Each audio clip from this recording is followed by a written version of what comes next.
मैं भानु प्रकाश सिंह, प्रधानाचार्य जनता सहयोग इंटर कॉलेज मई खड़गपुर आजमगढ़। प्यारे बच्चों, आज की कक्षा में आप सभी का स्वागत है। और जैसा कि आपको हर कक्षा में कोविड-19 नामक महामारी से बचने के उपाय बताए जाते हैं, आशा है आप उन नियमों का पालन कर रहे होंगे। और एक अपील मैं पुनः करता हूं कि सभी लोग अपने मोबाइल में आरोग्य सेतु ऐप, फिर से सुन लें, आरोग्य सेतु ऐप डाउनलोड कर लें। ये ऐप जो है आपको इस महामारी से होने वाले खतरों के प्रति सचेत करता रहेगा। तो जैसा कि हमने पिछली कक्षा में बताया था कि आपको उत्तल दर्पण से संबंधित कुछ प्रश्न बताए जाएंगे। तो पहला प्रश्न है, ये जो है प्रश्नों को हल करने में जो सूत्र प्रयोग किए जाते हैं वो ये है, F = R/2 1/v + 1/u = 1/f, m = h' -v/u। सबको फिर से हम बता दें, F जो है गोली दर्पण की फोकस दूरी होती है, R इसमें जो है वक्रता त्रिज्या है, V जो है गोली दर्पण से प्रतिबिंब की दूरी है, U जो है गोली दर्पण से वस्तु की दूरी है, F जो है गोली दर्पण की फोकस दूरी है। अगर अवतल दर्पण है तो F का मान ऋण, और अगर उत्तल दर्पण है तो F का मान धन चिन्ह के साथ रखा जाता है। और यम रेखीय आवर्धन है, h' प्रतिबिंब की लंबाई है, h वस्तु की लंबाई है, और v और u को हम यहाँ बता चुके हैं आपको। अगला प्रश्न है, एक उत्तल दर्पण की फोकस दूरी 15 सेंटीमीटर है। तो यहाँ पे लिख देंगे, दिया है लिखेंगे या ज्ञात है लिखेंगे। F = 15।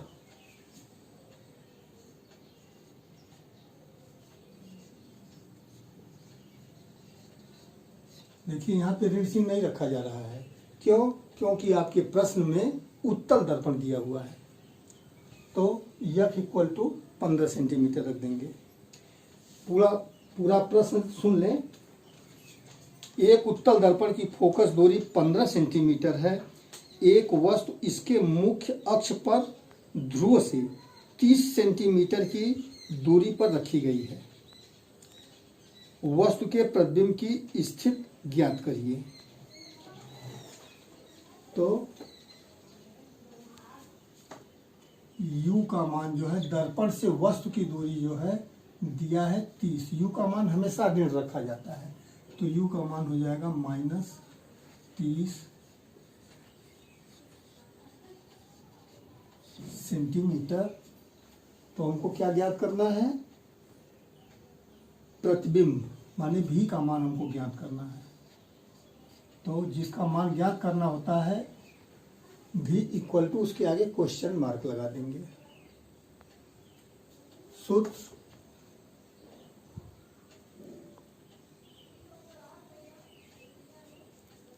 1/v + 1/u = 1/f, या 1/v = 1/f -1/u 1/v = अब F का मान कितना है? 1/15 और -1/30 1/v = ये माइनस माइनस प्लस हो जाएगा, 1/15 + 1/30।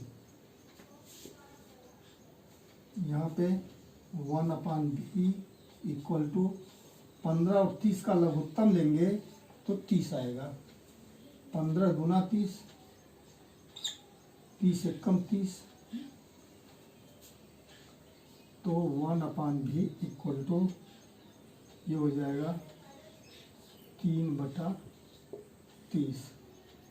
काट देंगे इसको, 3 इकाई 3, 3 दाह में 30।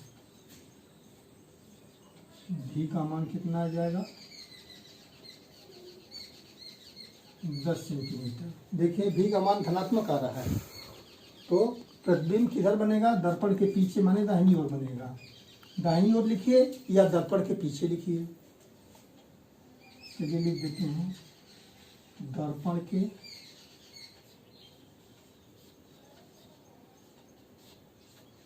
पीछे।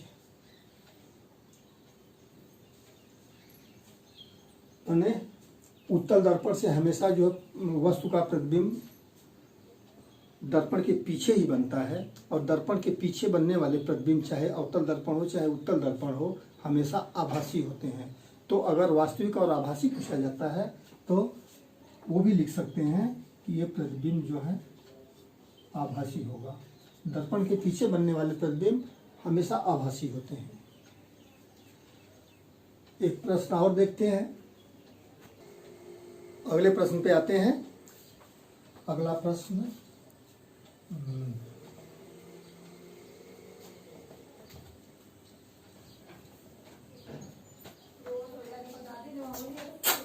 प्यारे बच्चों, अगला प्रश्न देखते हैं। थोड़ा ये अलग तरह का प्रश्न है, इसको ध्यान से सुनिए।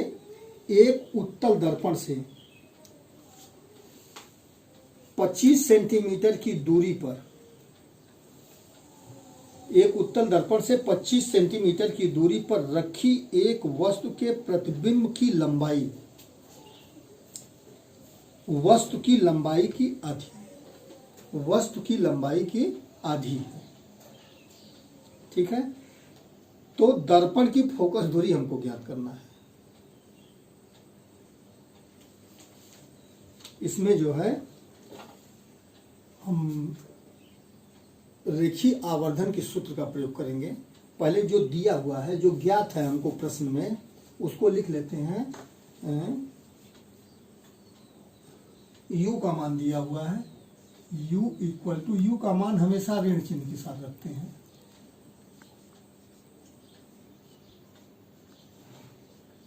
सेंटीमीटर। ठीक है, और यम का मान, रेखीय आवर्धन इसका दिया है, यम इक्वल टू 1/2 है।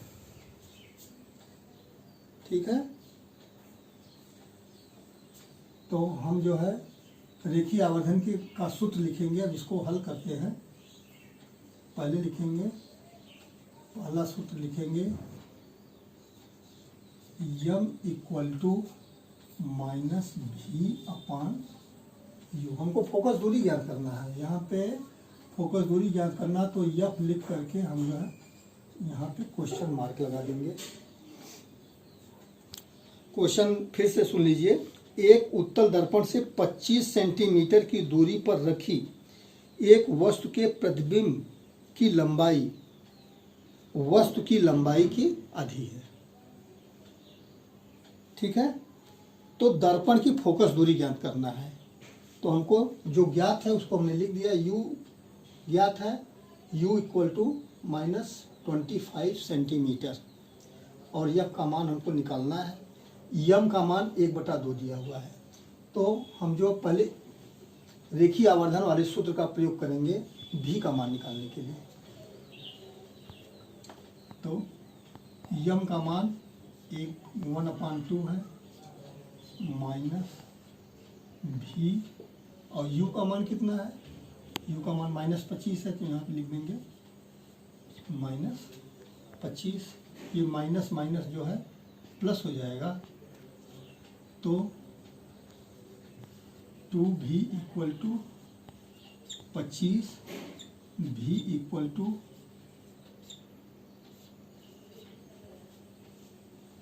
25/2 सेंटीमीटर आ जाएगा।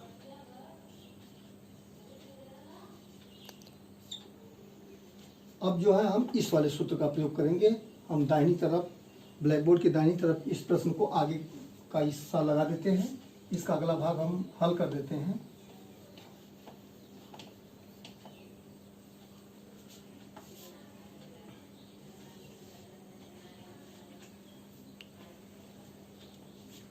अब सूत्र हम लिख लेंगे, फोकस दूरी वाला सूत्र 1/v plus 1/u equal to 1/f। हाँ, तो ये सूत्र फोकस दूरी वाला 1/v plus 1/u equal to 1/f।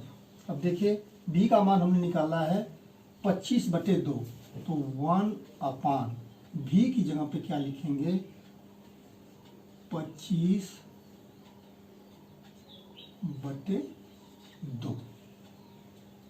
ठीक, फिर माइनस 1/u, नहीं माइनस नहीं प्लस, u का मान कितना है -25 इक्वल टू f अपनी जगह पे रहेगा 1/f। देखिए प्यारे बच्चों, इसको लंगड़ी भिन्न कहते हैं। जहाँ पे बटे का चिन्ह एक से अधिक बार आ जाए तो इस भिन्न को लंगड़ी भिन्न कहा जाता है। तो इसको माने साधारण भिन्न में बदलने का तरीका क्या है कि नीचे की भिन्न को उल्टा कर देते हैं। तो ये 25/2 है, तो ये सीधे सीधे हो जाएगा 2/25। ठीक है, और ये प्लस है, ये माइनस है, तो ये हो जाएगा -1/25 इक्वल टू 1/f। देखिए दोनों भिन्नों के हर बराबर हैं और बीच में माइनस का चिन्ह है, तो ये हो जाएगा 2 - 1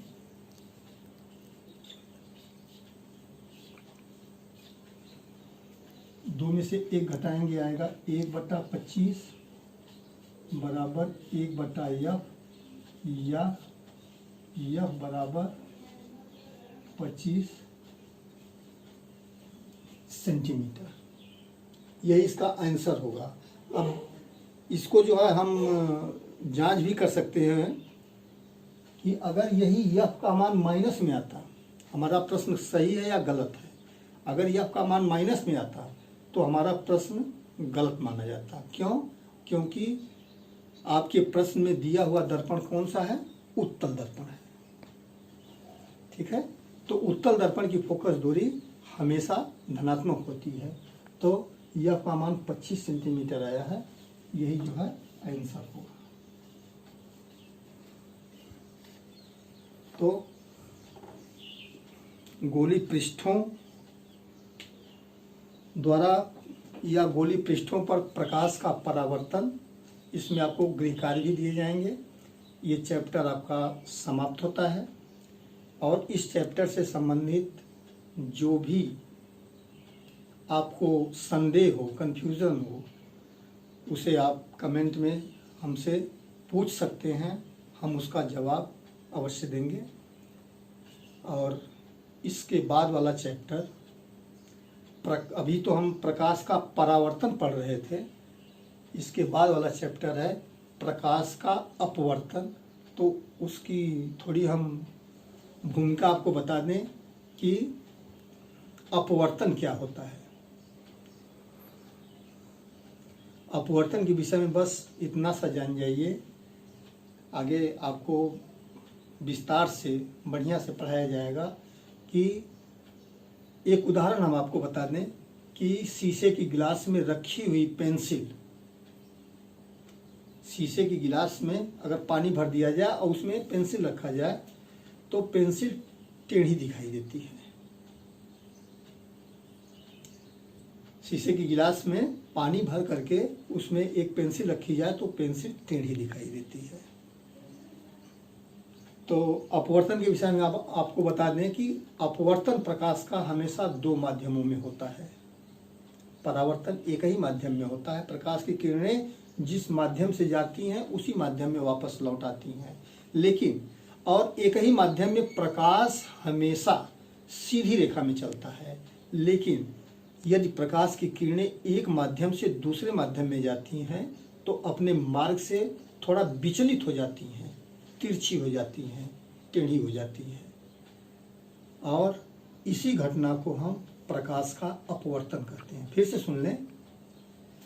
प्रकाश जब एक माध्यम से दूसरे माध्यम में प्रवेश करता है तो सीधी रेखा में न चलकर अपने मार्ग से विचलित हो जाता है, और प्रकाश की इसी घटना को हम प्रकाश का अपवर्तन कहते हैं। तो इसको अगली कक्षाओं में आपको विस्तार से समझाया जाएगा, पढ़ाया जाएगा। आज के लिए बस इतना ही। धन्यवाद।